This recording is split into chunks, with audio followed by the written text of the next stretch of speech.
Tudo bem? Meu nome é Maria Carolina.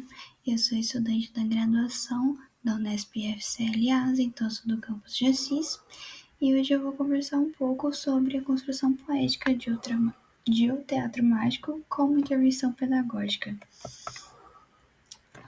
Então, de início eu vou contextualizar minha fala e eu vou situar a temática.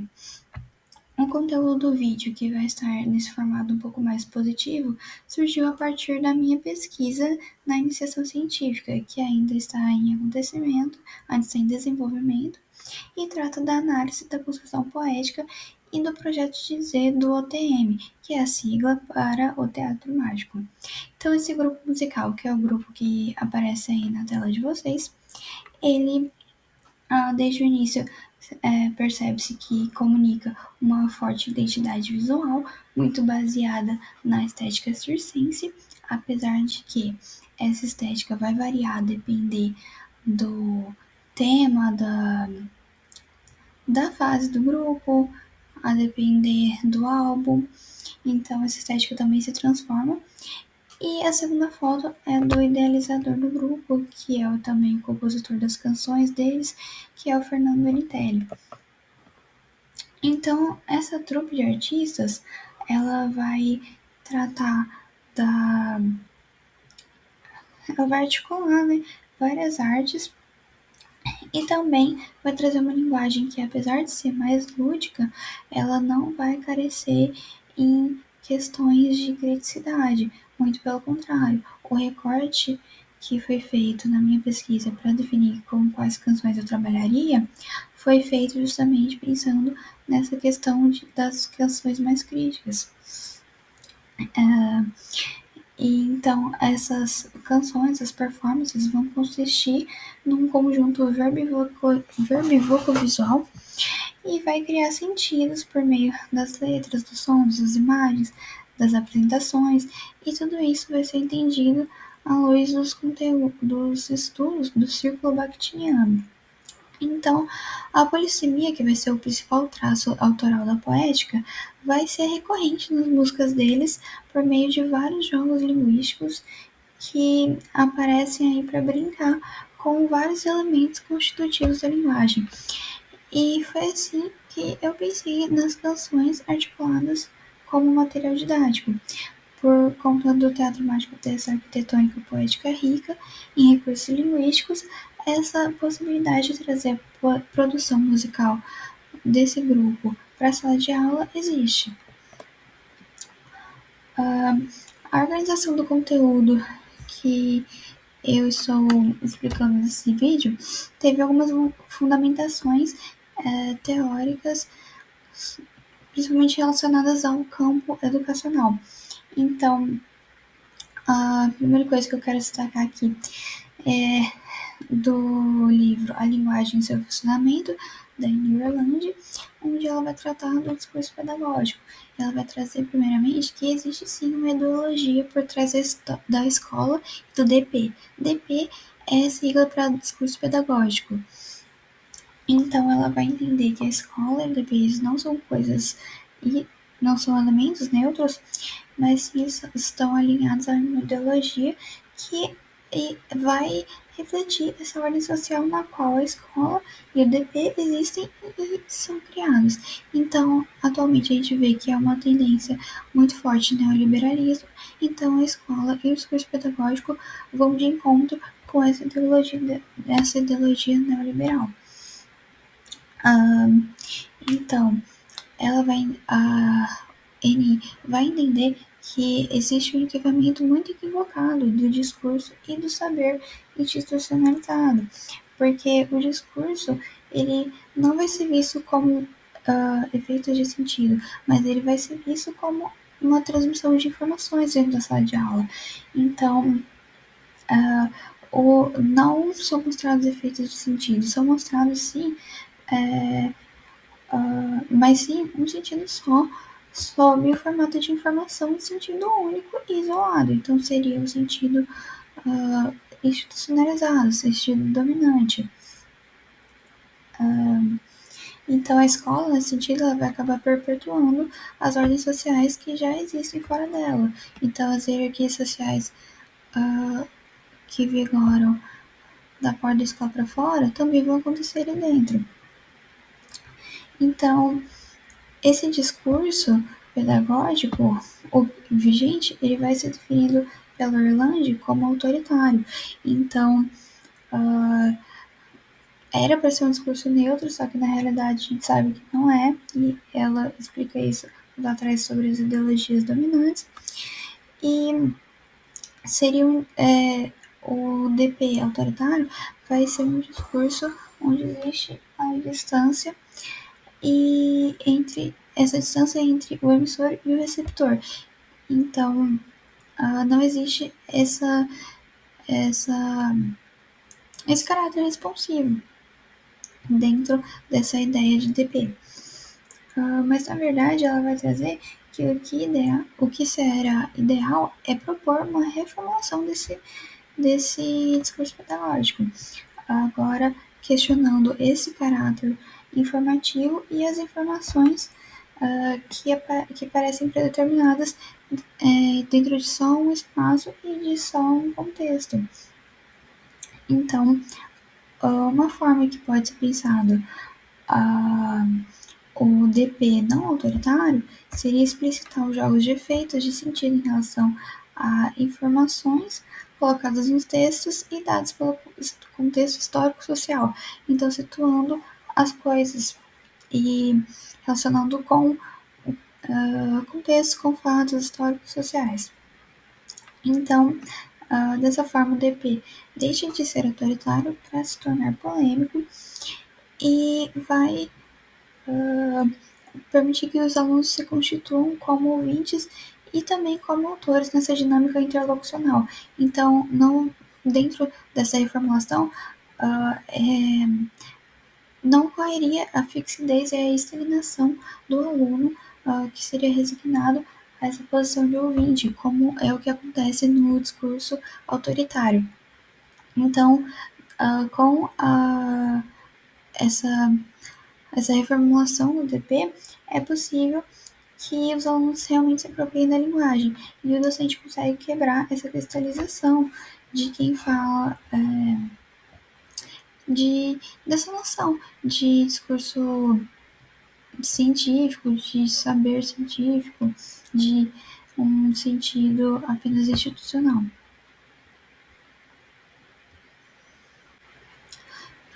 E aí nós temos também algumas noções sobre a gramática vindas do Irandé Antunes.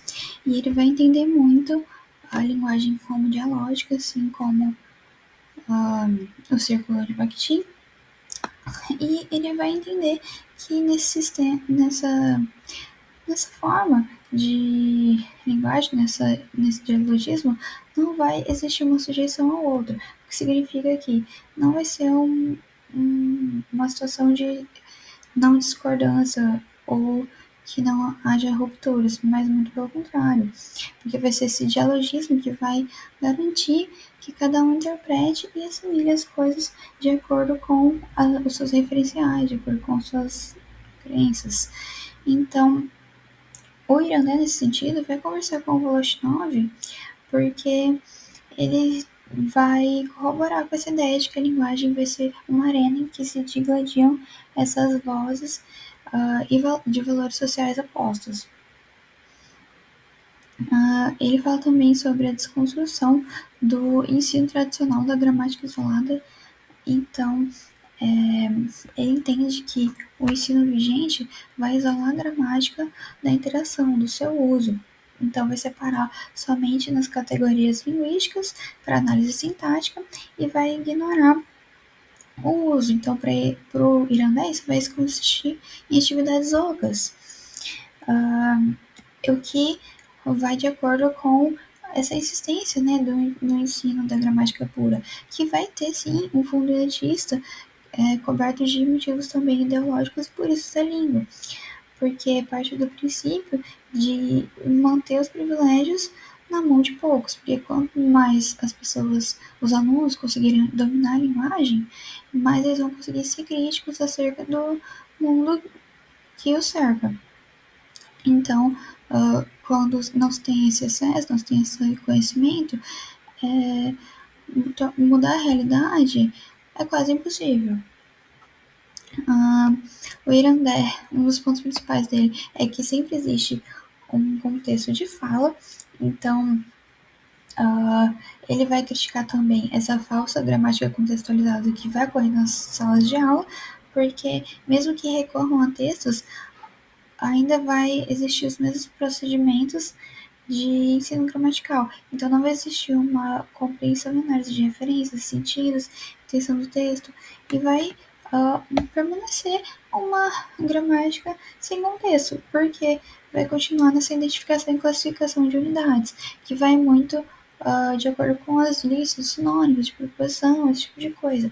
Isso não é o que Irandé entende como uma gramática de fato contextualizada. Para ele, a verdadeira gramática contextualizada seria uma perspectiva de estudo dos fenômenos gramaticais que tome como referência de seus valores e funções os efeitos que os fenômenos provocam nos diversos usos da fala e da escrita. Então, já não é mais colocando a gramática em uma caixinha e pensando a gramática pela gramática. Portanto, ele entende que essa abordagem dessa gramática contextualizada, para ela acontecer de fato, é preciso que ela não perca de vista a dimensão global do texto. Então, quando o professor for trazer para a sala um texto para tratar da gramática, um texto, um discurso, né, é importante não perder a noção da dimensão global que ele tem. Então, pensar, por exemplo, eu vou trazer sobre as músicas do OTM, então preciso lembrar dos temas, de que outros temas que os músicos vão tratar, do propósito que as letras têm, do público que eles querem atingir, dos canais de divulgação, de toda essa postura também do grupo. Tudo isso inclui para a gente entender completamente esse discurso, esse enunciado deles. Então, o Irandé vai entender que a língua portuguesa de uso cotidiano não vai ser isolada, e sim vai se relacionar com complexos de sentido múltiplos, então vai ser tudo integrado. E nessa gramática contextualizada na sala de aula, é importante pensar sempre em instigar os alunos, em despertar a curiosidade deles para, com os fatos linguísticos, as possibilidades que a língua permite, né? Então, fazer isso por meio de atividade de reflexão, de leitura, de escrita. E no caso da proposta que eu estou fazendo aqui nesse vídeo, por meio de atividades relacionadas às canções do teatro mágico. Então, assim, quando a gente pensa na plurisignificação das canções do OTM, a gente percebe que é um campo que permite algumas possibilidades interpretativas. Então, vai mostrar e vai, de uma forma bem didática para o aluno, como o português é flexível e rico.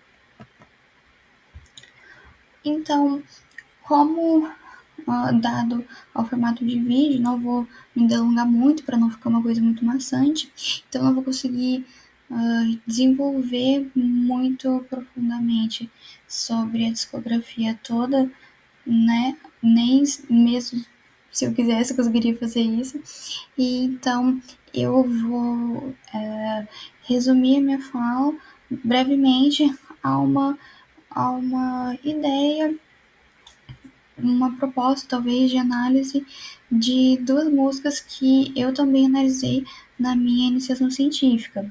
Duas músicas também compostas pelo próprio OTM, que são Sinta-se à Vontade e Cidadão de Papelão. Então agora vai ser uma parte um pouco mais prática e a gente vai pensar de forma breve, porque não vou conseguir analisar as músicas por completo. Fiz uma seleção de pontos que talvez seriam mais interessantes de tratar na sala de aula. E o objetivo é mostrar como vai ser não propor uma aula completa, e sim só mostrar os caminhos que essas canções podem oferecer dentro do ensino da língua portuguesa. Então, a primeira música, Sinta-se à Vontade, já vai trazer uma multiplicidade da linguagem já em sua frase de abertura, que inclusive é uma frase que aparece também em outras canções dessa trupe, que a frase é senhoras e sem dores, respeitável público. Então é uma brincadeirinha que os músicos fazem com uma frase típica das apresentações circenses, né? Então vai brincar aí com essa formação de palavras e vai fazer por meio dessa reelaboração frasal. Então, a partir disso, já dá para trazer com o aluno uma matéria para pensar um pouco sobre a intencionalidade do discurso, sobre a escolha lexical e sobre semelhanças fonéticas, que é o que permite fazer essa brincadeira. Então, pensar já por que eles escolheram fazer essa brincadeira, o que eles queriam com isso, qual que era a intenção no uso que eles fizeram. E também a multiplicidade da linguagem também vai aparecer no próprio título da música, que é Síntese à Vontade, e vai demonstrar essa polissemia que vai ser proposta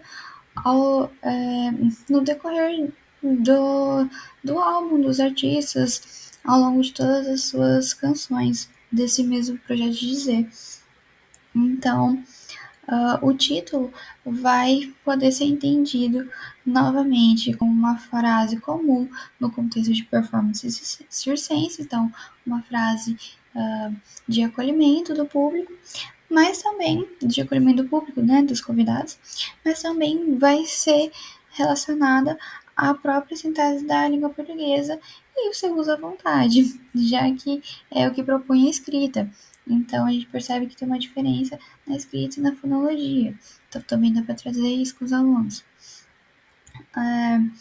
Outra questão é a verbivocovisualidade, que eu já expliquei um pouco anteriormente. Então, novamente vai conversar um pouco com o que o Irandé traz na sua percepção do que seria essa verdadeira gramática contextualizada e vai corroborar com que nós que estudamos o círculo de Bakhtin vai entender como o conceito de verbivocovisualidade.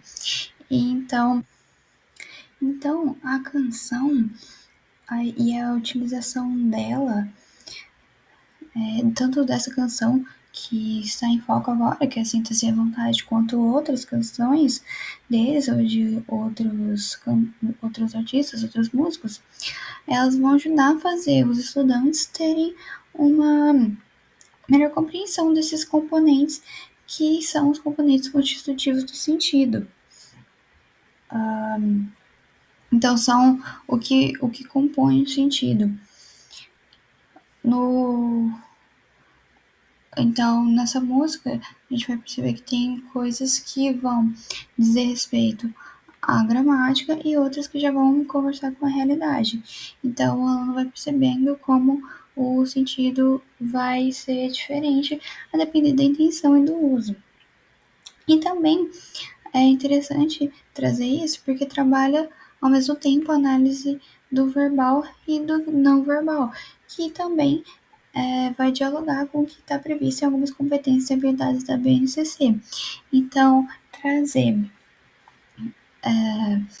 as performances do OTM, que são enunciados verbos vocovisuais, vai permitir com que os alunos tenham uma noção tridimensional da linguagem, mesmo que eles não consigam assimilar o conceito dessa forma já, né, dentro desse conceito já de verbivocovisualidade, mas também nada impede, né, nada os impede. E também nessa música a gente vai ter bastante ambiguidade graças à plurissignificação. Principalmente, dá para a gente destacar o uso do sujeito, porque uma hora vai surgir como o sujeito gramatical, ora como o sujeito humano mesmo. Então, a sala vai perceber que, como eu disse anteriormente, que a interpretação vai sempre ir de acordo com um determinado contexto e com as ideologias e noções próprias tanto de quem enuncia, de quem escuta, apesar de que é um movimento que vai e volta a todo momento. Então, isso vai acontecer quando a música traz também os versos relacionados ao aposto, que vai ser tratado como categoria gramatical e depois também com forma verbal. No trecho e estar entre vírgulas pode ser aposto. E eu aposto o oposto. Então, vai mostrar também nesse trecho essa mudança, essa plurissignificação. Então, aqui essa música, apesar de eu não ter trago tantos exemplos, por como que senão eu ia me estender um pouco demais, são algumas formas que dá para o professor trabalhar a gramática contextualizada, porque essa música é justamente uma música que lida com bastante metalinguagem.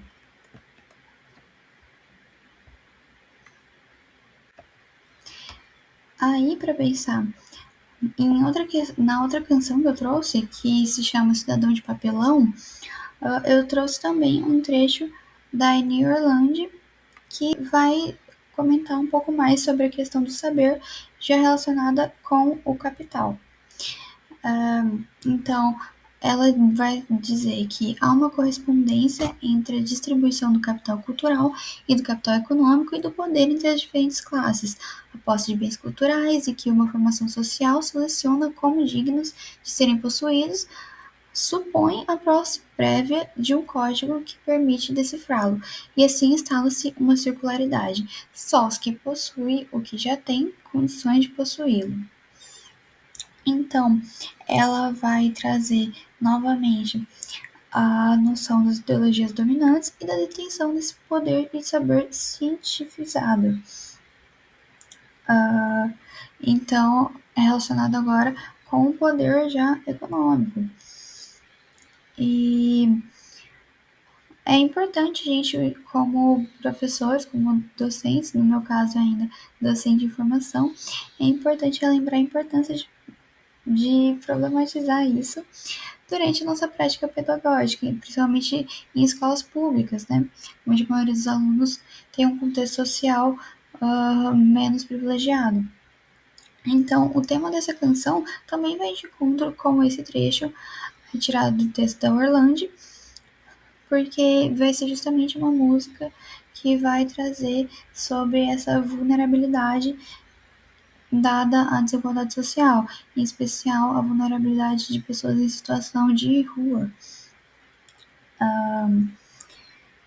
Então, esse cidadão de papelão, nas performances, ele vai ser representado por uma pessoa sem identidade, uma pessoa com o rosto branco, tudo pintado de branco, e que também vai vestir roupas feitas de jornal, que é um material descartável, assim como o cidadão de papelão é entendido, né? Então, uma das coisas que é interessante tratar nessa música é brincar um pouco com os alunos sobre a percepção auditiva, para fazer a distinção de sentidos.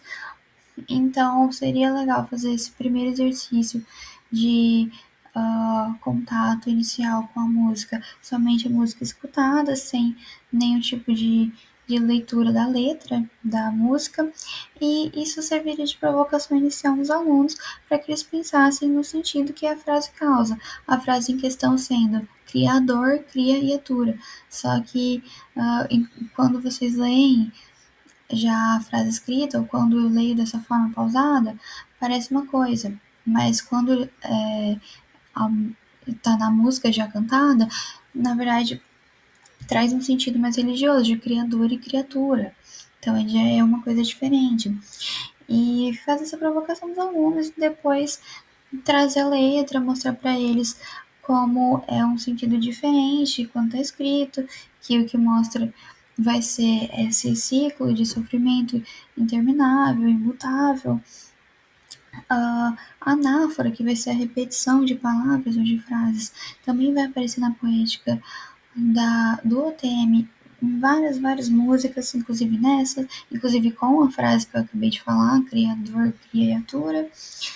E é bem legal trazer para a turma e questionar o porquê que a turma, que os alunos pensam sobre a intencionalidade por trás dessa repetição. Então, por que eles acham que os artistas escolheram repetir isso?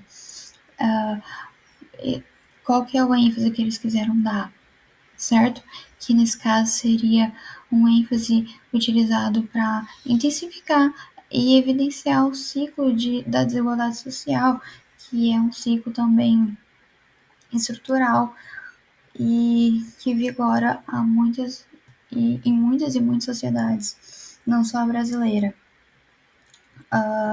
Então, esse contexto imutável, né, que a repetição vem a retratar.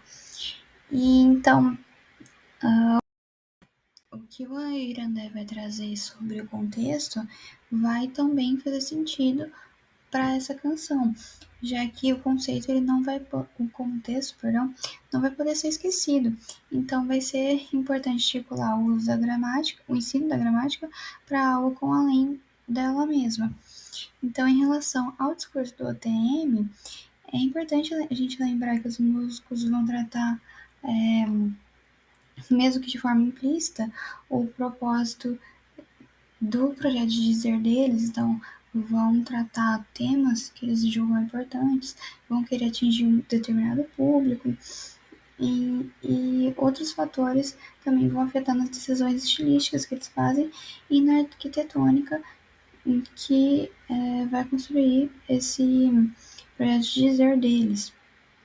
Então, quando a gente pensa no contexto, a gente pensa no que está fora da gramática, a gente vai mudar o foco da mera identificação e classificação de unidades. Então, a gente vai conseguir relacionar o conteúdo, a forma, o uso e o contexto de criação e vai tornar tudo uma coisa só, como o próprio Fernando Oritelli gosta de dizer em relação às performances do grupo. Então, resumir aqui em algumas importantes perspectivas de ensino-aprendizagem em relação ao uso do OTM com essa finalidade mais pedagógica. E então, quando a gente faz esse uso, a gente consegue mostrar esse deslocamento paradigmático da língua e a gente vai conseguir mostrar que o sentido ele vai ser construído no embate discursivo. Então, vai mostrar que a língua é feita da interação, é feita das escolhas do uso, das escolhas conscientes ou inconscientes, e vai mostrar realmente como a linguagem funciona de forma contextualizada no uso, na fala. Vai também poder mostrar como que funciona a linguagem como arena, então vai superar essa ideia de identificação, de classificação de categorias gramaticais e vai fazer com que os alunos consigam pensar, ou pelo menos instigar os alunos a pensarem a língua como um espaço real de conflito e produção de sentidos. Essa perspectiva também vai apontar a morfossintase como uma ferramenta ideológica. Então, essa estética, esse caráter verbívoco visual, que está muito bem presente e muito bem explicitado no projeto de dizer do teatro mágico, vai demonstrar que as escolhas morfológicas e as escolhas sintáticas vão ser marcas do posicionamento ideológico do sujeito. Então, como eu comentei, mostrar por que ele fez aquela construção sintática, por que ele inverteu, por que eles inverteram algumas coisas, E, enfim, e tudo isso vai ajudar a trabalhar a compreensão ativa dos alunos. Então, vai fazer com que ocorra uma transformação dessa percepção passiva que o aluno tem, dessa posição de distanciamento, né, da onde se constrói o sentido. Então, vai transformar essa posição passiva em uma posição de compreensão ativa e responsiva. Então, vai seguir os preceitos do Círculo de Bakhtin e também vai mostrar e estimular como pode ser feito esse pensamento, essa reflexão crítica dos textos e da linguagem. Essas aqui são as referências que eu utilizei com as músicas e os textos que eu li e estudei para pensar e conseguir passar essa ideia aqui para vocês. Eu espero que tenha ficado claro. Dado ao tempo, eu não pude me estender muito para não ficar uma coisa maçante, mas caso queiram estender a discussão nos comentários, qualquer, qualquer coisa é muito bem-vinda, qualquer contribuição. E eu encerro minha fala por aqui.